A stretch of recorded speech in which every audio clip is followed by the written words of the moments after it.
Good morning and welcome. Welcome to this webinar, Becoming a Lighthouse for Sustainable Transformation. We are streaming live from Lund University School of Economics and Management with Dr. Aishwarya Joshi and Senior Lecturer at the school, Stein Kleppestø. This event is part of How to Be a Changemaker Talks. And my name is Joanna Richardson and I'm representing PE, Teknik and Arkitektur in Swedish. And I'm also a coach at the Changemaker Future track and stepping onto my old school. Senior Lecturer in Strategy at LUSM, Stein Kleppestø, is academically responsible for the Changemaker Future track, a program where LUSM is offering the students the opportunity to develop their ability as changemakers in complex tasks. His research revolves around thinking and acting in a complex world. His approach to sustainability is based on critique of linear thinking that for so long has dominated how we make important decisions in businesses as well as in politics. As the saying goes, we cannot solve our problems with the same level of thinking that created them. We have to acknowledge the systemic qualities of almost all important problems. In line with this, we must also formulate new ideas on how we can accomplish sustainable change. Stein is an ardent believer in learning by doing. In action, reflection, learning. Teaching is seldom about proving or providing the right answer. It's mostly about helping to search for better questions. And I'm very happy to say this today. Actually a dream come true for me. People come into our lives for a reason, that I'm sure of. I first met Dr. Aishwarya Joshi during a humanitarian conference in Dubai 2019. I had the opportunity to work closely with Dr. Joshi, and I felt her strong presence, drive, and wisdom already over virtual work meetings. When finally meeting in person, the friendship was instant and forever. Dr. Joshi is an inspiration to me and many more. With her exquisite combination of professional project management ability, soft skills, and drive to create a long-term vision to guide the sustainability projects to expectation and beyond. We share the belief in what impact corporate social responsibility can have for this world. Her company, the Lighthouse Cohort, is a consultancy agency that is best described as a for-profit organization with a social mission. As an entrepreneur, Dr. Joshi shows the world what is possible in terms of healing, human values, and solving social challenges with business skills. Via Lighthouse Cohort, Dr. Joshi has helped many non-profit organizations structure their work, fundraise, and find ways to cooperate with companies. Working directly with project beneficiaries with a focus on purpose of actions by philanthropists or organizations driving humanitarian initiatives are a few of Dr. Joshi's areas of expertise. For instance, her relentless efforts and progressive results delivered in refugee camps and aid facilitated strategically through UNHRD in the Middle East is testimony to her approach. With a strong footing in Dubai, Dr. Joshi serves in many countries, her home country, India, being one of them. Committing to serving others, practicing engagement and ownership, taking ownership every day, is what a social entrepreneur does, according to Dr. Joshi. She believes humanitarianism should come naturally and is a projection of yourself. Her professional approach in project design and human development for sustainable project implementation has consistently proved impactful, especially in the peacebuilding and educational sector at grassroots. Dr. Joshi has a true understanding for people, and she is helping people grow beautifully. When she describes social entrepreneurship, it is evident that apart from all the skills and expertise needed, there must be soul and purpose. She carries prosperity, freedom, and future in her name. Please welcome Dr. Aishwarya Joshi. Thank you, Johanna.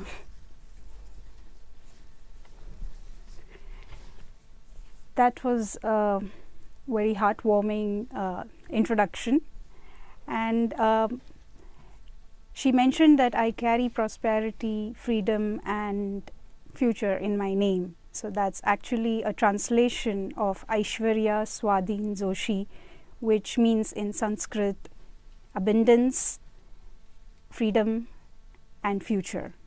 I'm going to circle back to this because this is very close to my heart, and today I'm really honored to be part of this change maker event, because this I personally feel is the way forward.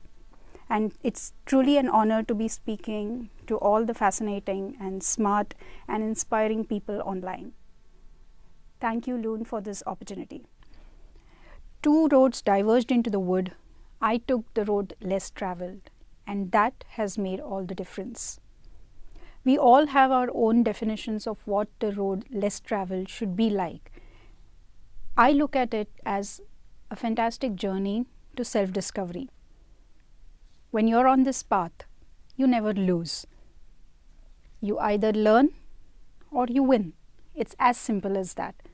And sustainability for me is something similar. The development sector looks very different in different places, and consequently there are no particular roadmaps or cheat codes, but there are ways to get started.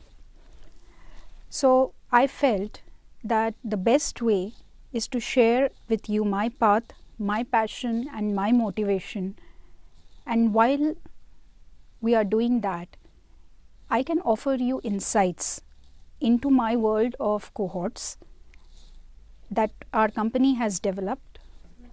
I have some frequencies, and maybe it's but what is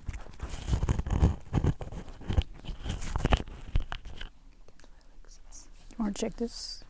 no, it's because of Okay. yeah. So I start again? No, better, yes. I feel like an actor now.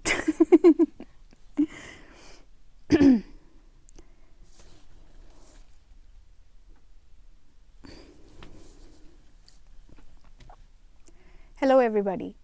It is truly an honor to be speaking to a fascinating, smart and inspiring audience like you.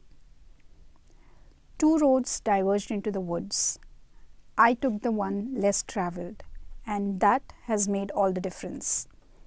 We all have our own definitions for what the roads less traveled is, but I see it as an exciting journey of self-discovery.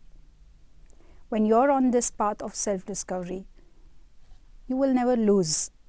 You will either win or you will learn. It's as simple as that. Sustainability for me is something similar. The development sector looks different in different places. Consequently, there are no particular roadmaps or cheat codes. But the good news is that there are ways to get started. So I felt that the best way is to share my passion, my motivation, and my path. And while doing that, I can offer you certain insights into the world of cohorts designed and developed by our company that have been lighthouses for organizations and individuals within the space of CSR and social sustainability. Let me take you to where it all started, and like all good stories, it starts like this. Once upon a time in India, while I was practicing as a young architect in Mumbai, one day the heavy rains disrupted my life so much that I reached home only after 3 days. Emergency relief arrangements were being organized on war footing, airports were being shut down, rail links disrupted, water pipes were contaminated, and a lot of infrastructure was destroyed across the city. On reaching home, the only thought in my mind was to be useful some way. We all have that feeling when we see something like this, isn't it? Growing up in Mumbai, it is very hard to remember what is my first memory of poverty. But that day, as I stepped out of my comfort zone, I was ushered into this whole sea of poverty. I took the first opportunity to distribute relief, food and clothes as part of a group. And I particularly remember this 11-year-old boy running behind me, telling me, I didn't get the trousers, I didn't get the pants, I didn't get a fistful of rice. And while I gave him whatever was required, the look on his face definitely made me feel grateful about my own life, yes, but it left me with a very profound question, even at that young age. What would happen when we run out of things to give, especially if the challenge was not going away for a very long time? I have come a long way in the past 10 years and I feel I have a longer way to go.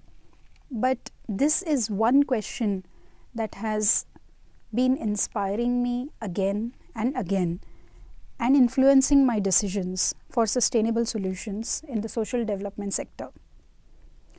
Now fast forward 5 years after the floods. By this time, I was in my late 20s. I had spent enough time in Dubai to call it a home, and my bucket list was smiling back at me. But then, recession came in, and life as we knew changed. I was fortunate enough to sail through, but many didn't.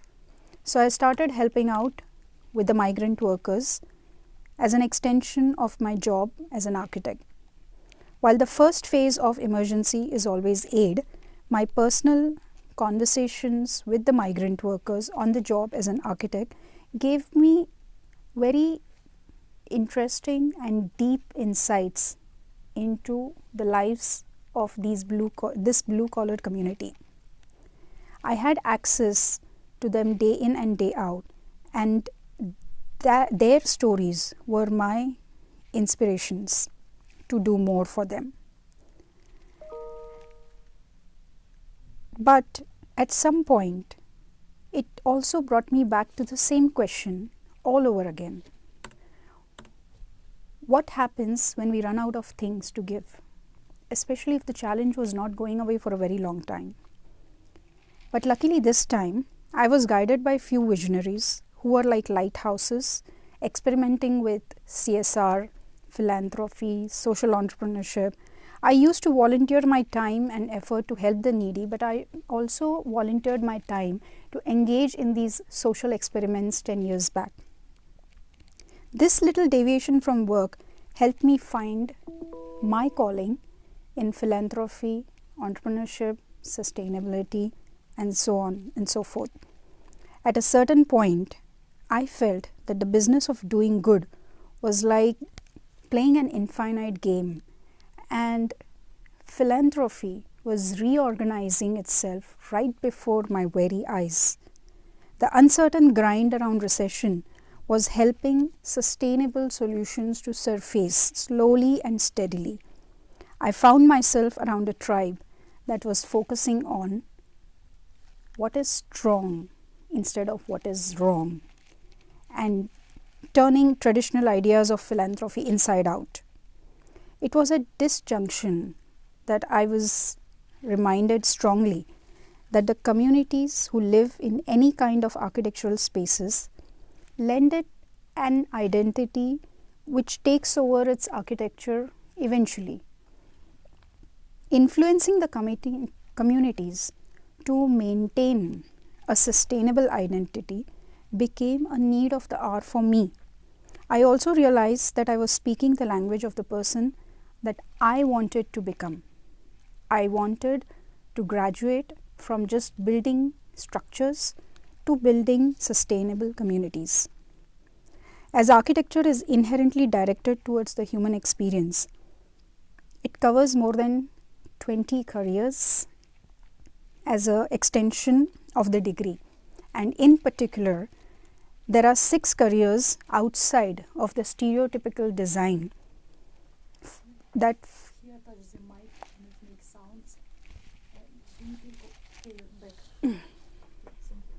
Just continue from. Okay. As architecture is inherently directed towards the human experience, it covers more than 20 careers as an extension of the degree.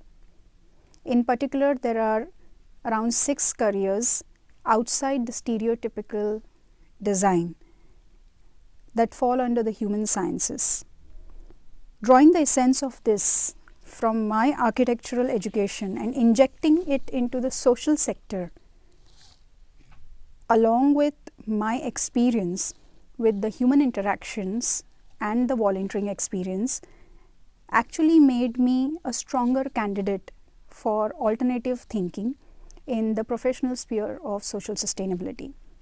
Since the migrant workers was a large part of the construction industry and that was a critical cause available to work on, I embarked on a mission to find solutions around the blue-collared communities.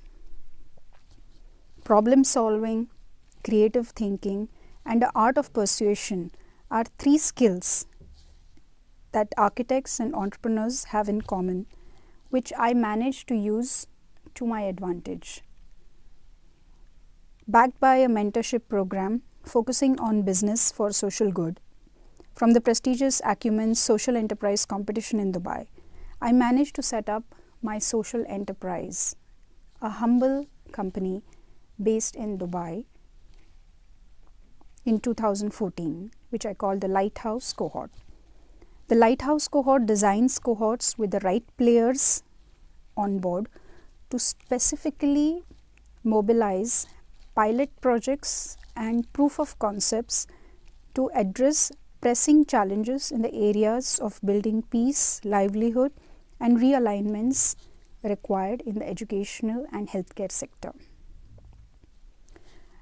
As I progressed in my journey, whether Africa, Middle East, the conflict zones, or countries like Bangladesh or Sri Lanka, a common theme that really breaks my heart time and time again is the way the dependability on the aid has paralyzed the situation, and the logical and critical thinking of majority of the local people have been affected. The silver lining there is an opportunity to establish examples in terms of workable projects and catalytic leaders. Coincidentally, I had faced similar challenges while creating projects for migrant workers beyond the distribution of aid. Building on that experience and learning, I tweaked certain things and carried it to the conflict zones and the vulnerable areas in Asia and Africa. And I found hope. There is a chance to develop examples in terms of workable projects and catalytic leaders, like I said, but that will happen when a real effort is made, which is nothing but hard work, a lot of time, patience, and support from the local authorities. Efficiency works well, really well, when you can predict exactly what you're going to need. But when the unexpected comes along, humans, nature, animals, catastrophe, then efficiency is no longer your friend. The ability to deal with the unexpected has become a really crucial issue because the unexpected is becoming the norm. We are at a crucial junction in time where beyond the launch of activities and initiatives to reach the respectable targets of the previously the MDGs and now the SDGs goals, there is still tremendous room for engagement on ground, and there is no other way but to dig deeper if we really want to live sustainability day in and day out. You need to break it into small projects and bring out the understanding that is required. And that's where we feel that the cohorts that we try to put together to solve one challenge at a time helps. Sometimes we have 4 different cohorts working on a bigger challenge, and then we put it together so that the bigger problem gets solved by specific cohorts instead of one large initiative. After the initial phase of providing aid has been addressed, restoring peace within the communities is always a good starting point. However, the line between peacekeeping and peace building has been blurred. Unless majority of the leaders of the world, including the corporates, can realistically understand that peace building is not just a feel good or good to have factor, but it is fundamental to building resilient communities who can help to achieve your economical or environmental targets. It is important that people who are training the operational staff on ground, the communication and the information that they receive from these trainers has to be validated, and the trainers themselves should have enough experience on ground instead of bombarding theoretical leadership information to the masses that are operating on ground. They all need to be tweaked, and educators can help to create certain curriculums that are tweaked specifically for on-ground conditions, and I would go ahead and say specific countries, because development sector looks different in different countries, and it's time that we address that. Our interventions in Africa for the youth and prisoners, in spite of a long wait and long resistance at the start, are now on cruise control. After the initial funding of the pilot, the impact of the project is attracting local funding effortlessly. Starting with one country, we have received interest from 3 more African countries to replicate the project for the vulnerable youth in the slums of Africa and the prisoners. The Lighthouse Cohort has evolved as that special place for change makers with a heart of a gentle community and a progressive acumen firmly anchored in our causes. I am glad to share that over a period of time, the corporates, the governments, the communities, and other stakeholders have witnessed and appreciated the unfolding of an extraordinary master plan conceived by us at the beginning of our journey. And that gives us many reasons to keep doing our work in spite of resistance and challenges from the traditional structure. We are definitely grateful for the accolades and the rewards. But to the change makers who are at the start of their road trip, to them I say, oftentimes inventions, ideas, leadership requires a long-term willingness to be misunderstood, and that's okay. In my model of the world, there is a saying which goes like, it takes a good architect to vision and build meaningful structures with it. Everything else is just bricks in a wall. So are you truly a long-term thinker? Are you willing to be misunderstood for long periods of time? This is a critical question, highly recommended to ask yourself. And there is no pressure and validation required from anybody else other than you. This is the moment of truth. Creating resilient societies requires working in the most fragile and difficult environments. And for people living in the most challenging environments, while peace is being nurtured, we are also focusing on strengthening that resilience by creating opportunities to thrive, which is also another challenge.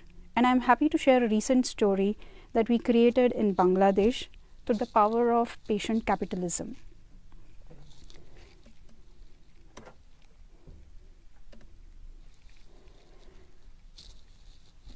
You can see Gulzar on the screen with me.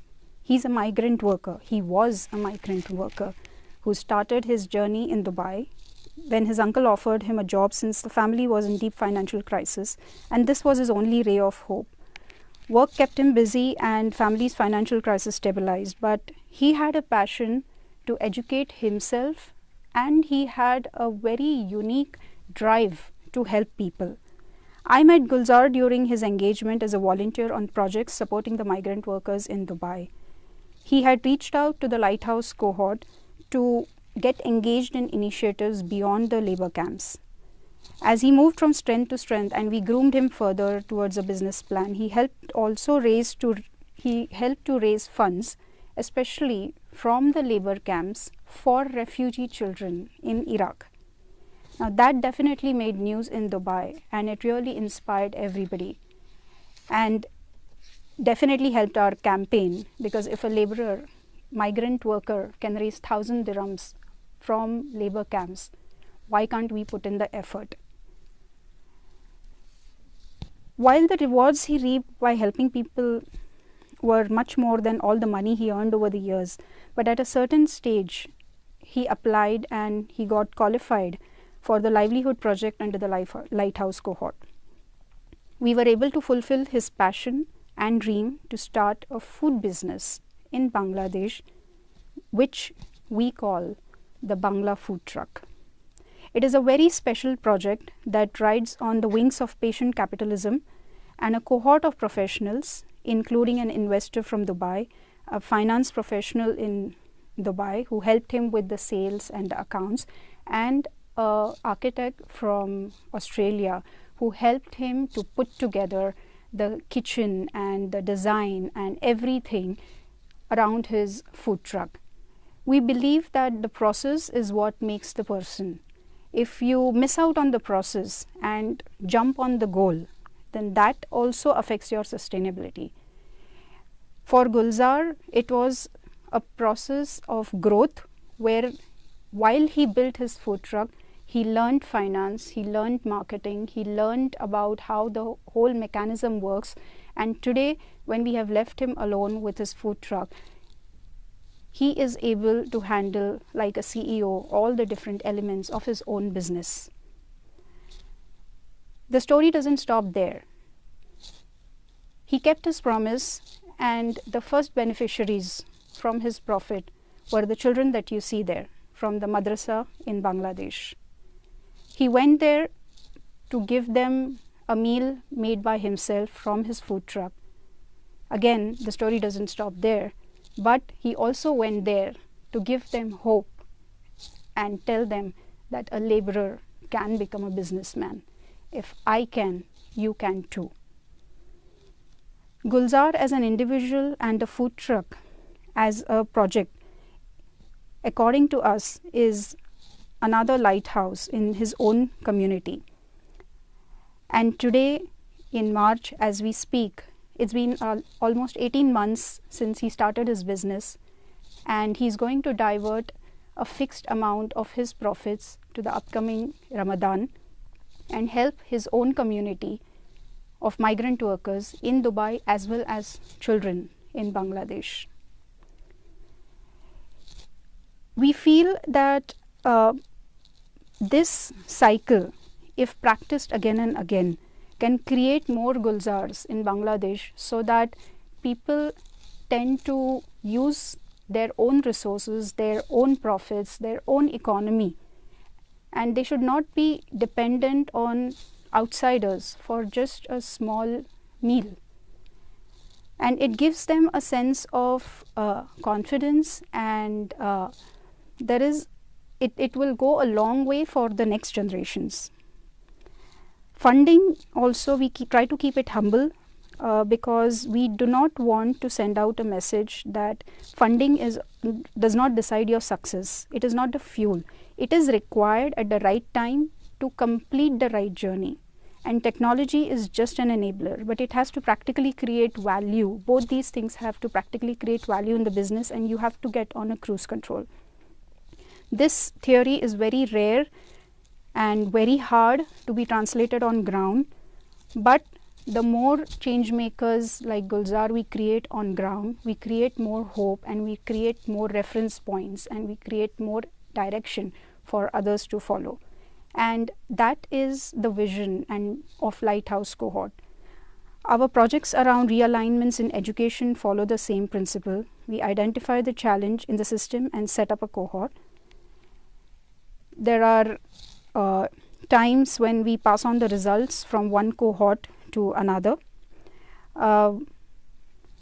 These are some of the children are runaway kids, and some of the children are from farmer-suicide cases.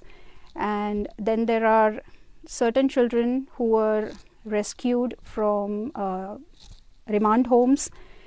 All these require a different arrangement of education. One size does not fit all. And it is time that we address this. We are also making an effort this year to address some realignments that are required for the students who have HIV from birth and who have been rescued from the human trafficking rackets. The healthcare cohorts address specific areas of challenges around tertiary medical treatments, mainly for the abandoned babies and the forgotten children at war. We had brought a baby from Iraq, and the treatment was done in Delhi in India.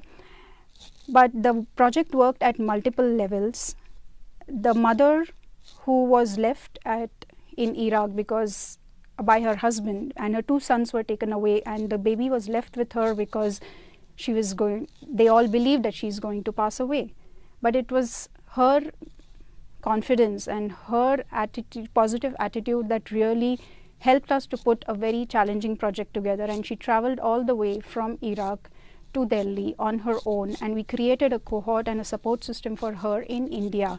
And when she left, she spent almost a month in Delhi, and when she left, she is a lighthouse for other women, and the surgeon was very proud of her, and we are also very proud of her.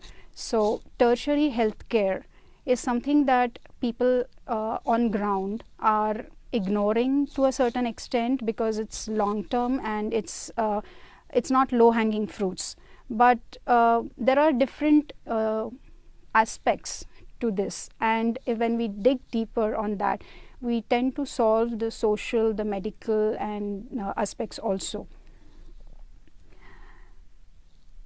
In principle, I believe that the harder, deeper truth is that yes, the future is uncharted, and we cannot map it till we get there.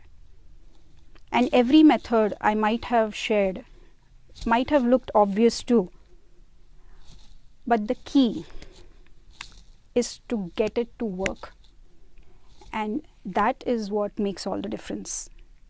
Sustainability is kind of an inside job. You take a deep dive, there are a lot of resources out there, but I suggest that be authentic. Don't try to become sustainable. You can develop your own sustainable persona, and we have to live it every day, and you have to be an example for someone every day, because you don't know who's watching. There's a child watching, there's an adult watching. So there is an opportunity out there to be a change maker and contribute to the sustainability of the world in your little way also. Certain realities can be eye-openers, but they can foster creative solutions. And before you start a project, especially the students or the corporates, we highly recommend a simple logic model. This is the easiest way to analyze what is it that you want to achieve, and it can help you to become the strongest energy in the room and guide you beyond the outputs towards a real impact. If you see the model, most of the projects that I see out there stop at the outputs, and outputs and impacts are used like salt and pepper.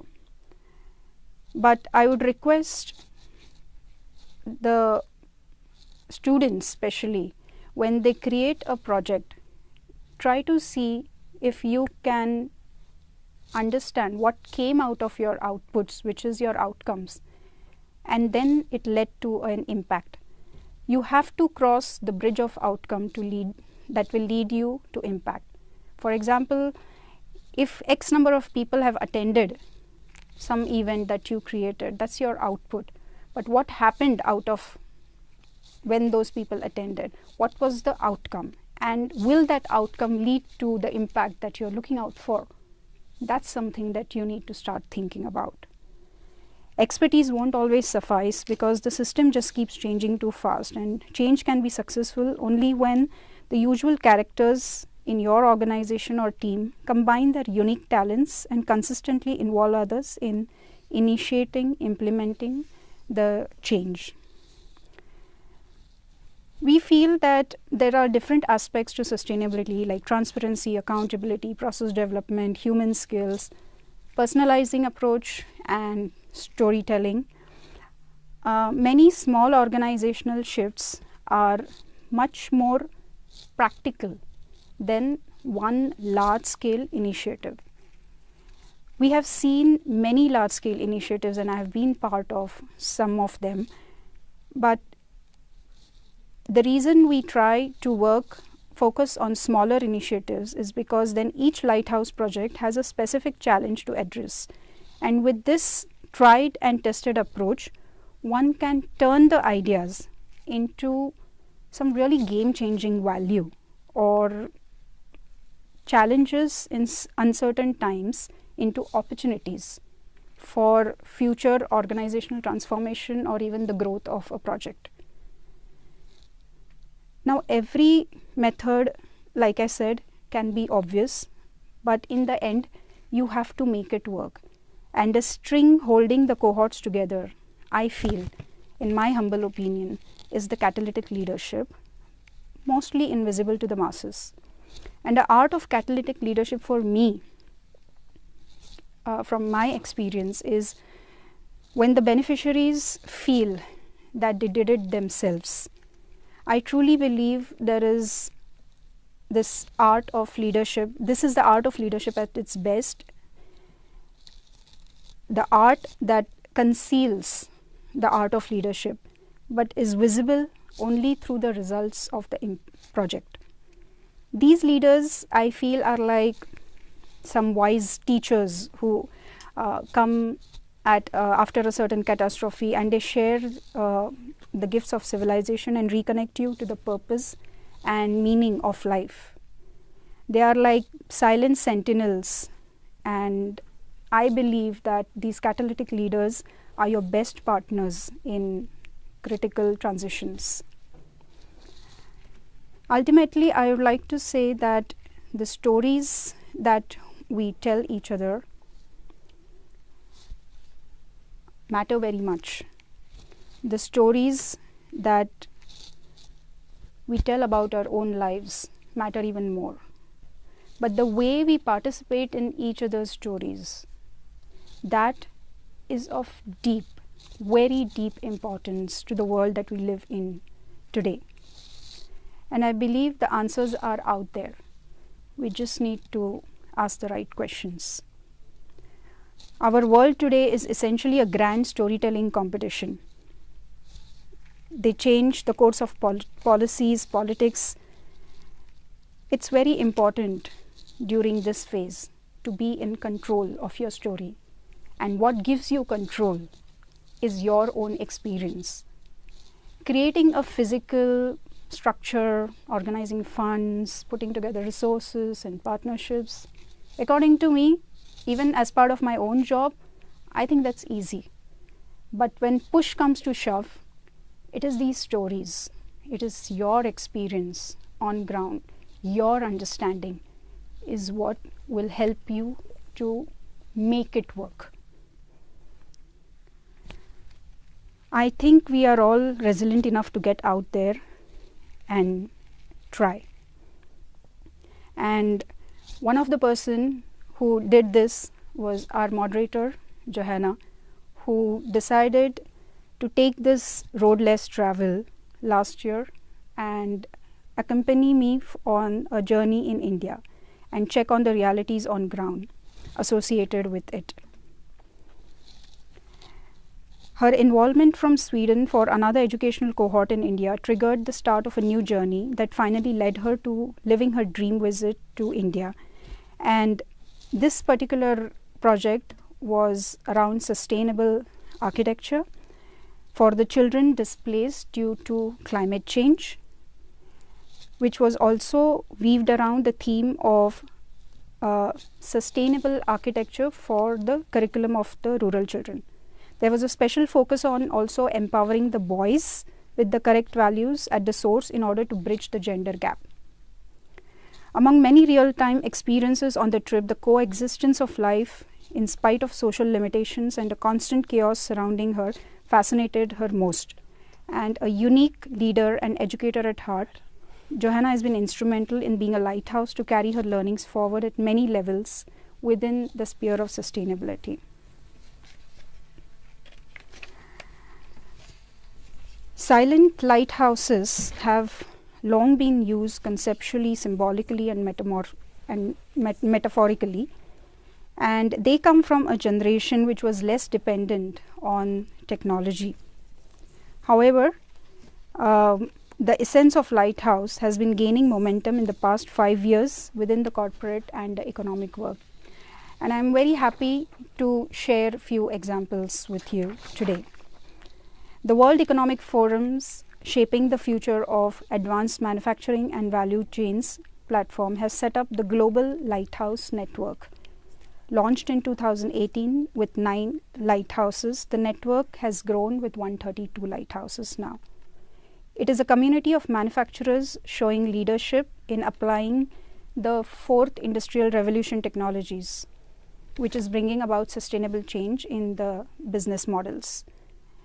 Pursuing the vision of the Prime Minister in India to transform housing construction, 6 lighthouse projects were finalized as lighthouse projects, and these, although called technically lighthouse projects, these are like examples showing a new direction to the housing sector in the country. There are many examples that are now growing, and the lighthouse movement is growing, and you are invited to join. A way to start would be, are your initiatives really preparing your communities, organizations, and nation to become a lighthouse for others to follow and get inspired? And what is your real role that you can play? Maybe it's time to use such questions to kickstart the conversations with relevant sustainable networks. Last but not the least, I say with immense pride that my mother was my first lighthouse. And most of the things that I see today, I see it through her eyes, because around 30 years ago, she was an advocate on how sociology as a science can strategically influence social work. She planted some seeds of sustainability in me long before I completed my schooling. My name is Aishwarya Joshi, which I was introduced as, and which translates into someone who carries abundance, freedom, and future in my name. It sounds amazing, but it was my mother who kept me grounded and taught me that abundance comes in many forms. Wisdom, talent, humans is one of those. Freedom without responsibility ultimately creates a nuisance. Future, although uncertain and challenging, comes with a hidden opportunity if you care to find out. And I carry my name as an eternal mantra for sustainability. And being a lighthouse for others is something that I have actually imbibed directly from my mother, and hopefully it will sustain through future generations. Every change has a story, and it is the product of not just the lives of the people we are transforming, but also the people who are helping in the transformation. And in their honor, today, I offer you a blank slide. And I request everybody watching to close their eyes and imagine if there was one sentence on that slide which would stare back at you and tell you who do you really want to be? What would be the idealized version of a lighthouse for the world be saying to you? What would that be? Go ahead and speak the language of the person you want to become. I hope you have your answer. If yes, go ahead, be that lighthouse of your dream. You might be the bright light that others need to see and find their way home to sustainable behavior. Thank you. Thank you, Dr. Joshi. That's amazing. Please stay around for a bit. And we invite in Stein to give some comments to this. I cannot but say thank you, thank you, thank you. My pleasure. Thank you, Dr. Joshi, for this very inspirational talk. It creates all sorts of questions in my mind, and one sentence out of what you spoke that will stay around for me a while is what will happen when we run out of things to give.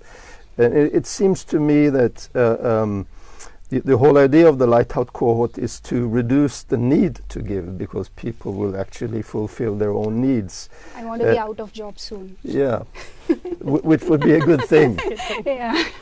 So in a way, it's help to help. Yes. And this sort of brings some stories or questions that I would like to discuss with you.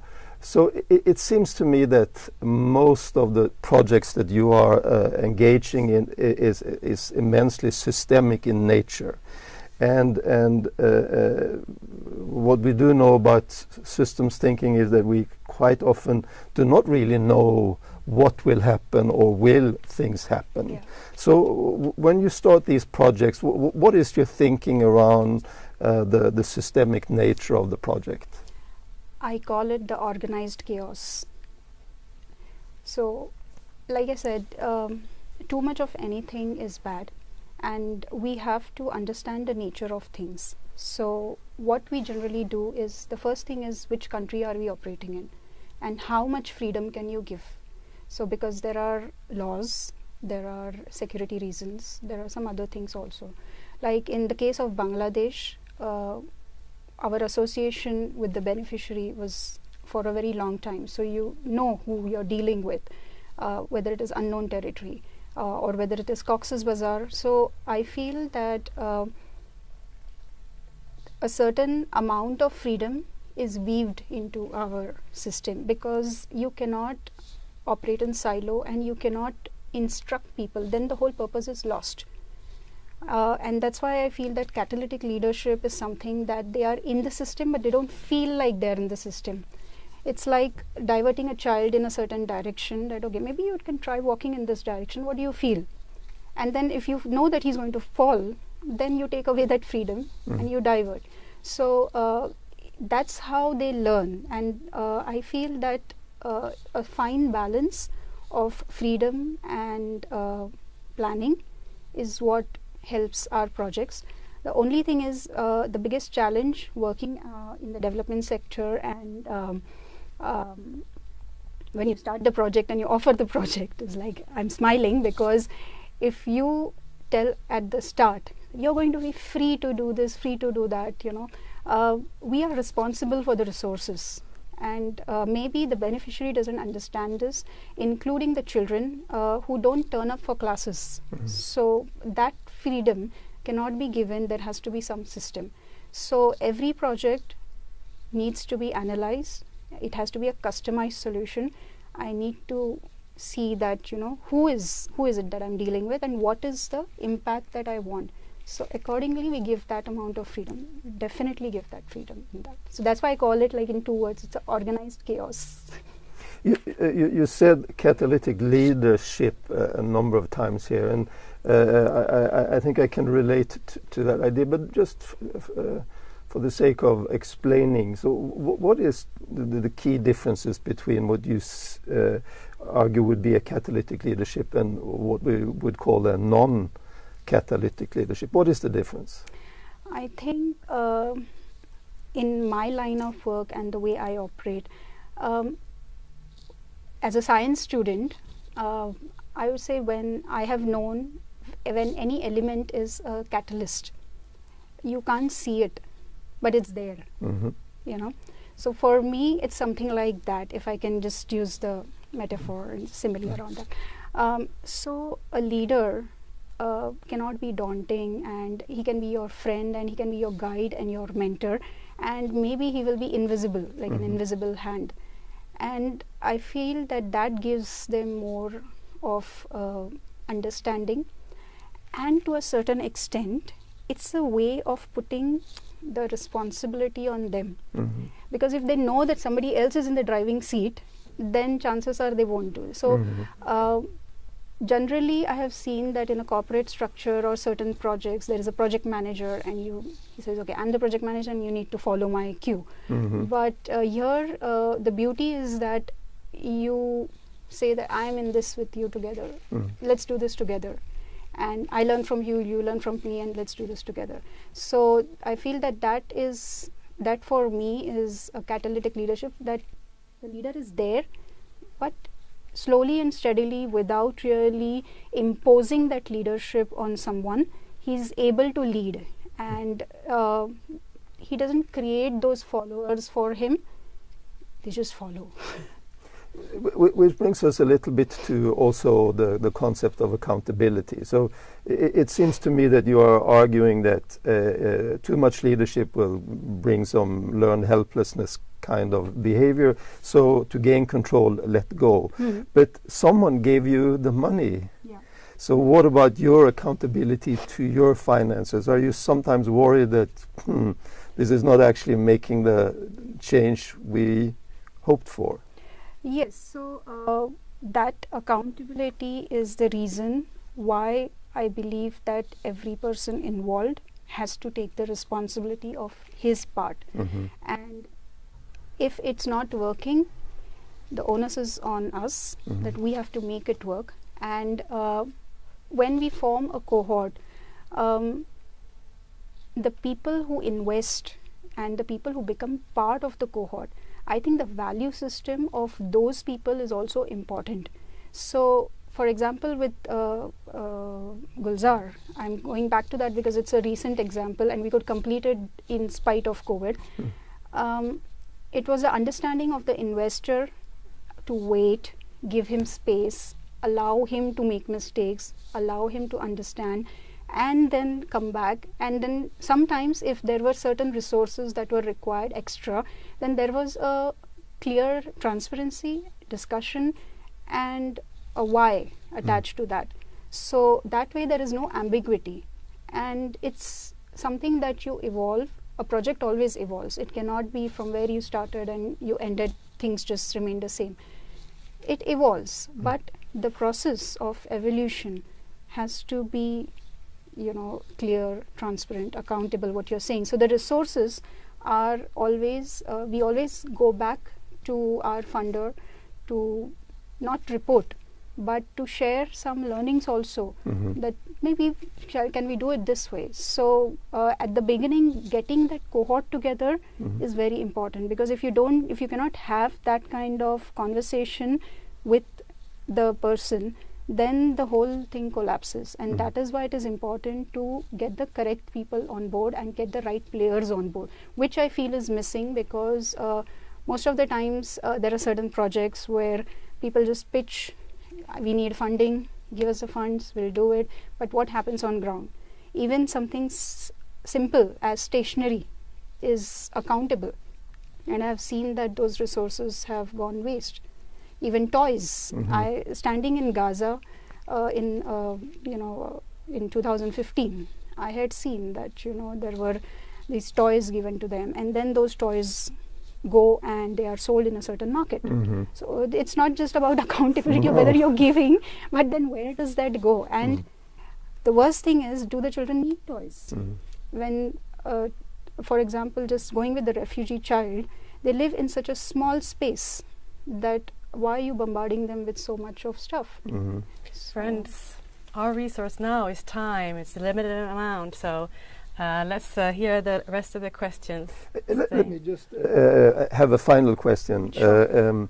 So I'm assuming that there is no end to the project you could start, since the need for sustainability is basically endless at the moment. But so what are the key kind of criteria you use? Should I or should I not engage in this project? It's an infinite game outside. My job is to create a finite game and show that this is the solution to play the infinite game. And there are no copyrights around any of our projects. When we select, the first criteria is it should be part of our vision, which means that it has to connect with peace building, it has to connect with livelihoods, education, and healthcare for the kind of beneficiaries that we want to work for.